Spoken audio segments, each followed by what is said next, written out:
You guys, what's up? So welcome to another Jacked episode. 4 weeks out. Right now it's October 13th. The show is on November 9th. So 27 days to turn up, bring the best version of myself. What I can control, I'll control. But I'll take you guys through a full body pull. I'll be getting quick questions on like, yo, what do you mean by full body push? What full body pull? Like, what's the point of that? Main reason right now, it might sound like a soft move, but men's physique, I don't need massive legs, right? You have limited resources for recovery. And what I mean by that is I have less calories, my sleep is whatever, right? And my energy expenditure is fairly high. So whatever resources I have, I want to make sure is going towards my upper body so it stays nice and full and juicy, right? So how the full body push and pull is set up is I start off with the upper body section. So today I'll do pull first, and then I'll go into some hamstrings.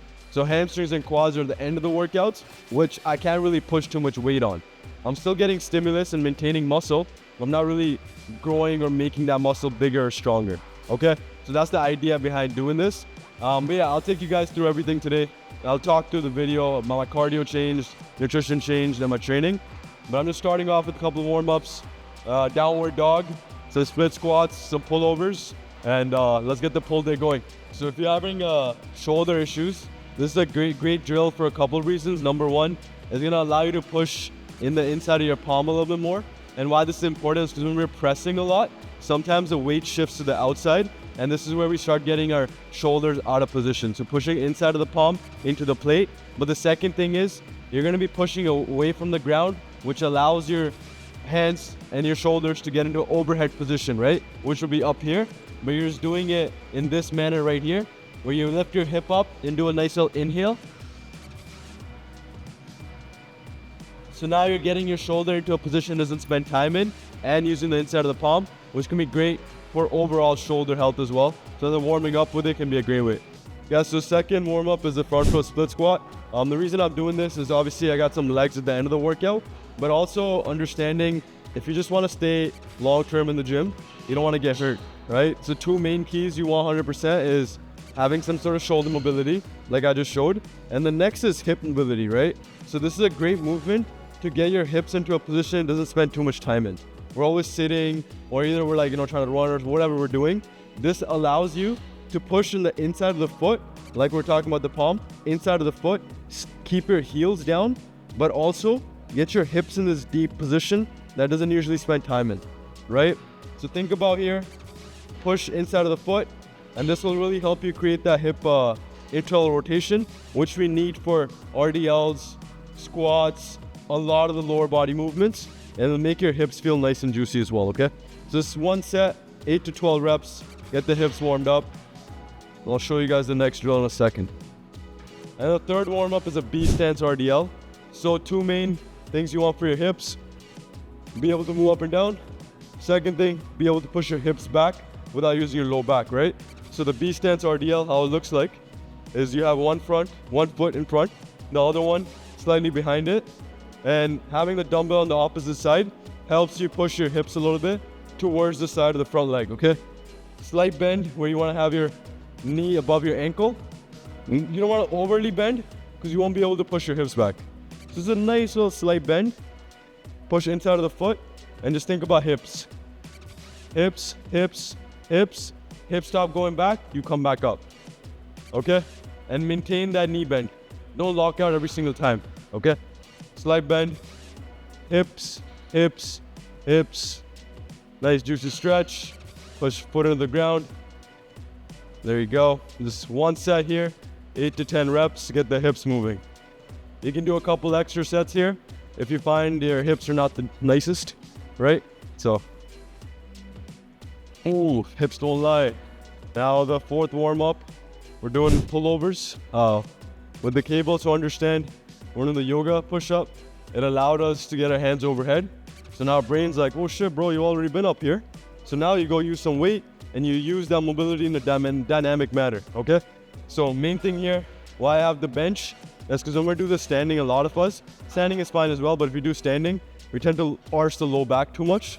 So just having this behind you will help you keep more neutral per se, where your ribs are over your pelvis, and then you grab the shoulder width and do a pullover, okay? JOOCY.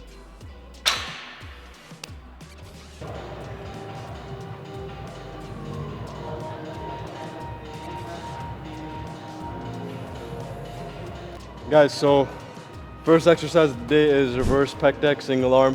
Main reason, my rear delts are small. So I'm telling my rear delts I want to grow them. So I'm starting off with them. I'm putting more focus on it. It's as simple as that. Sometimes we're like, you know what, I'm gonna spam my exercise end of the workouts. When your body is like, yo bro, like, I can't feel any more stimulus. You've already fatigued me. So maybe start your workouts off with the exercise, especially if you're trying to grow a body part, right? Arms, calves, shoulders, whatever it is. So I'm starting off with some reverse pec deck. 3 sets, 10 to 15 reps. The reason I like doing single arm is my left shoulder tends to act up a little bit when I do both because it gives out before my right side, right? So when I have single arm, it allows me to put more attention on that area and just make sure that I'm focused strictly on the rear delt. I'm not just focused on getting more reps in and more weight. And major key for this, I want to think about leaning towards the side I'm doing this on. Instead of being out here, leaning it will give you a nicer rear delt stretch. If I'm here, compared to here, I get a nicer stretch, and a slight elbow bend will give you a nice squeeze in the rear delts as well, okay? Yeah guys, so intra workout, major key. We got Carbol in here, 20 grams, 10 grams Mammoth EEAs, and then the All Max Creatine, 10 grams as well. This starts the recovery process during the session, in my opinion at least, right? Like instead of waiting after the workout, it's like you'll start the recovery during the workout, but also it tastes good, and you feel more energized during the workout, right? Which is key for this point of the, I guess if I'm cutting this deep, the energy levels start to go down and the way I'm talking starts to slow down as, you know, the workout goes on. So having some sort of energy, maybe it's placebo, but it actually works, is a great way. So intra workout, major key.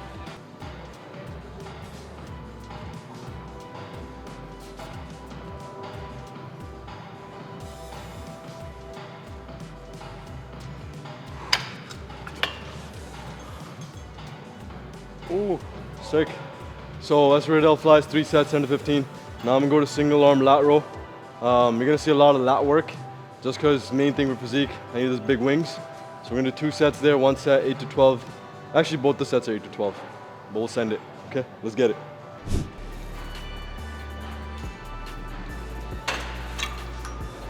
Okay, so the reason I like doing it on the cable stack, the functional trainer here, is because it allows me to line up my shoulder, elbow, and my wrist better with my lats, right?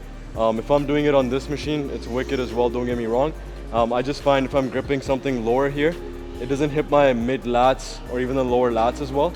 So just having it so the cable stack is lined up with my shoulder, and then it's directly with my lats, right? Wrist, elbow, shoulder, lats right here. Gives me a nice and juicy stretch, makes me feel my lats, and so you get that nice X-frame look, right? So yeah, we're gonna do 2 sets, 8 to 12 here, like I said, and I'm gonna go a little bit heavier, so I'll probably strap up, okay? Major key if you're trying to get a big back, right? You want your back to actually give out, not your forearms, not your grip. Yes, you wanna work on your grip strength on the side, but even just strapping up and doing it is still gonna give you grip strength and forearm. It's not like it's gonna completely be eliminated, right? So use straps if you want your back to give out and actually grow those wings. Again, I'm gonna keep repeating this until we understand it. In the gym, focus is always getting bigger and jackeder, right? So whatever numbers I did last week, I'm gonna still try matching and beat it. Doesn't matter how deep I'm into a cut or whatever it is. Gym, focus stays, get bigger, get stronger in a controlled manner, okay? Aggressive control is the key here.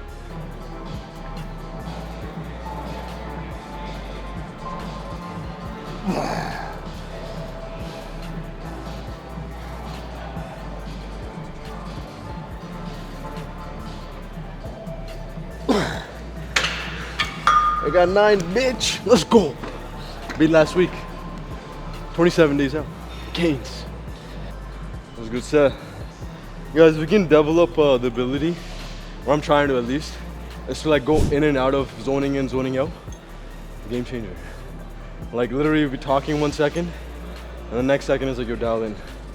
If we can learn to make that decision, I think it's a game changer. Like I'm still working on it. Even like while working, right? You're like, okay, I need my coffee here. I need these lo-fi beats on. I need my blue light glasses on, which is everything I do. That's why I'm saying it. And then I'll start to be productive and work. Instead, like I'm gonna sit down, I'm gonna start working.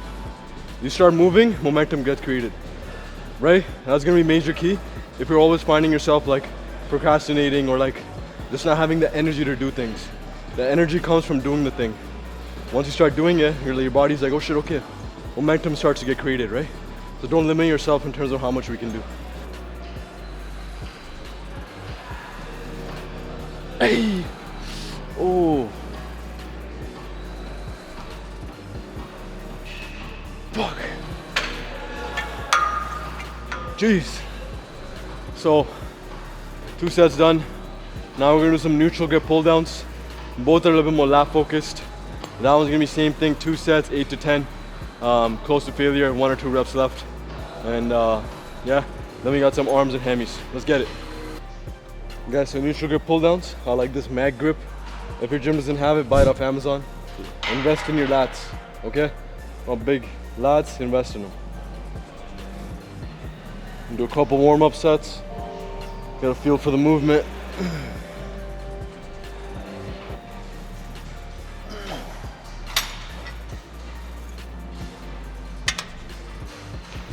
Main things I focus on when I do a neutral grip pull down is keeping the elbow close to your body, and understand you're trying to hit the lats a little bit more.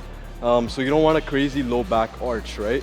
So I just keep my low back neutral, and you don't have to think about like too neutral, like tucked in like this, like you're doing a single arm crunch or some shit, right? Just keep it neutral, where like your ribs are over like your pelvis area, and you're just pulling through here while keeping the chest angle up. Don't let the chest go like this, you're not gonna get lat tension, okay? Keep the chest angle here, not here, right here. Full stretch, elbow close to body, and then send it, okay? 2 sets, 8 to 10.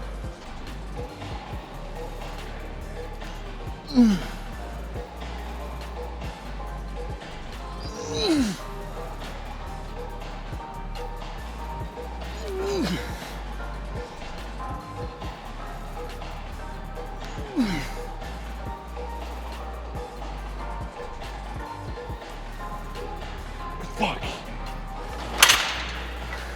7.5? 8.5, 8.5. Let's go 8. Gainz. See? Don't underestimate the power of a common man. No, make sure you send it in the gym. So I'm gonna rest 2 minutes and do another set. Trying to match that set. Maybe I'll get 8 instead of 8.5. Juicy.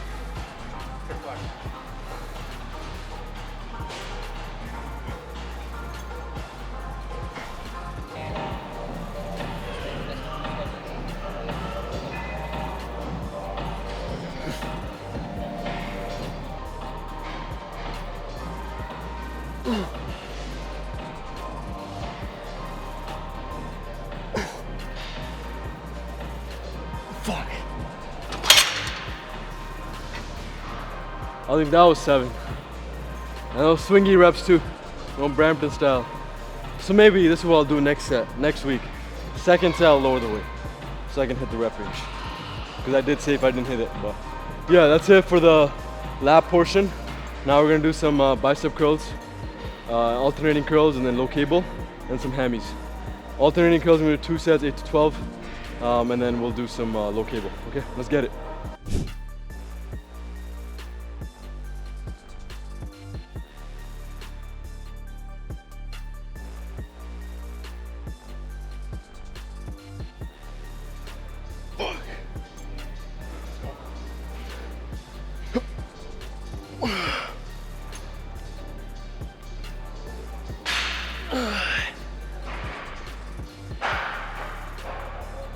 Fuck.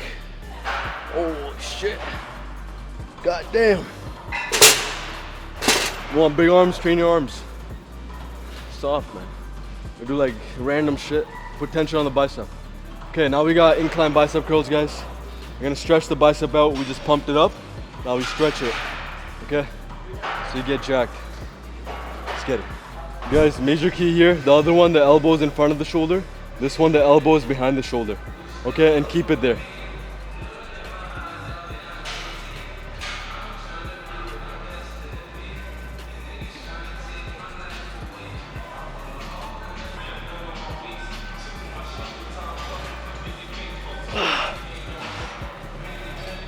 Oh shit. Juicy. Let's go. Gainz.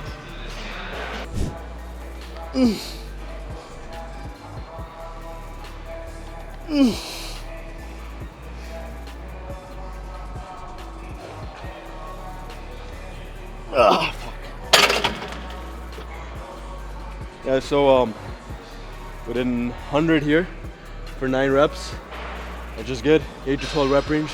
Main thing here is you saw the first 2 reps. I brought it up too fast. There's no pauses. So this exercise is beautiful for like the squeeze of the hamstring compared to the RDL is like more stretch based. So here I want to spend time in the squeeze, the short position. Don't just let the pad fall back. So get to the squeeze portion, pause, and then bring it back down while keeping your pelvis neutral. You don't want to, like, every time you curl up, you don't want to arch the low back because your hamstring and pelvis are connected, right? So keep neutral spine, pause and shorten, get jacked hamstrings. Ooh,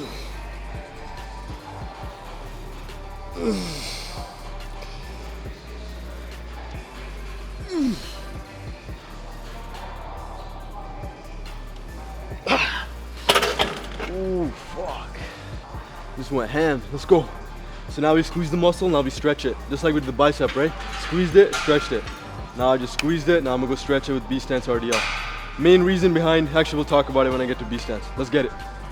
Guys, so we're gonna do B stance RDL to finish the workout off. The main reason behind B stance, one, end of the workout, I'm already kind of tired. Second, I can't load it as much, right? But I'll still get a good amount of stimulus. So B stance basically means I'm gonna have 1 foot forward, 1 foot here, and more load is gonna be on the front foot.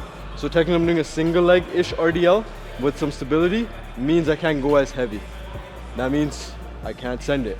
But I'll still get a good stimulus, because it's all focused on one leg, okay?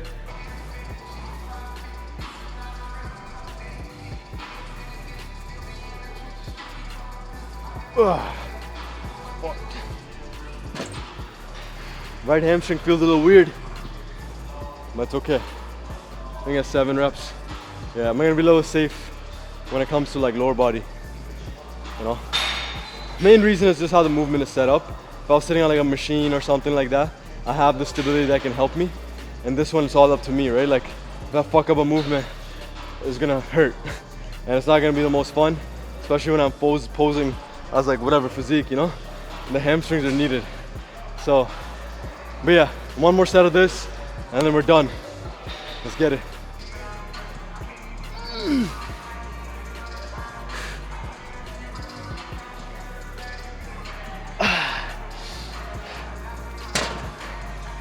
Ooh. Okay. Done full body pull. Hamstrings done. Second set was a little bit lighter. 12 to 15 reps. Now we're just gonna do a little bit of posing, and that's a wrap. Okay. Bye bye. Guys, so that was a full body push. I'm just gonna do a little bit of posing now. Physique update. So today, this morning, I weighed in at 153. Current changes in the cardio. Instead of doing post-workout 45 minutes and off days 45 minutes, what I'm doing is 60 minutes every day, 30 minutes morning, 30 minutes after my last meal at night. Usually 1 hour between last meal and the cardio session, and the morning session is fasted. And calories wise, it's pretty similar, except now on gym days, I have pretty much even lesser fats. So I went from 10 grams of 20 grams of fats to 10 grams, and at nighttime I used to do 10 grams of almond butter in my Greek yogurt. That's taken out as well. Okay, that's the only change. And then non-training day, the main change is instead of doing 100 to 150 grams of veg every meal, I'm only doing 50 grams of veg, 50 grams of cucumbers, and 150 chicken. Other than that, everything is same. Training is still 4 days, still pushing it. And then yeah, try. My main focus for the next 27 days is literally focus on actual posing, right? See what needs to get worked on and get a little bit better flow in the posing itself, okay? That's how we're looking right now. You can still see the lower, but the abs are coming in more blockier now, right? And like, especially when I go this way right here, you can see the structures coming in nicely, right? So yeah, the main focus for me now is getting the abs to contract and be able to talk and do things, right? Because you're gonna be on stage, that is what I'm practicing for. They're gonna call me in the middle of the stage, there are people beside me obviously, and they're gonna just watch how long we can hold the pose for. So I'll be here, and I'll be like this, right? I gotta smile, I gotta have some stage presence, but I gotta keep this core tight. That's what I'm working on right now. And then for my back, I'm thinking about opening it up much more, or working on opening it much more. So let's go through a whole routine. Say I come in, yo, what's up, right? I go show my chest, and then There you go. Transition. And then we go back here. Think about seated row. Open that shit up. And then hold that. There you go.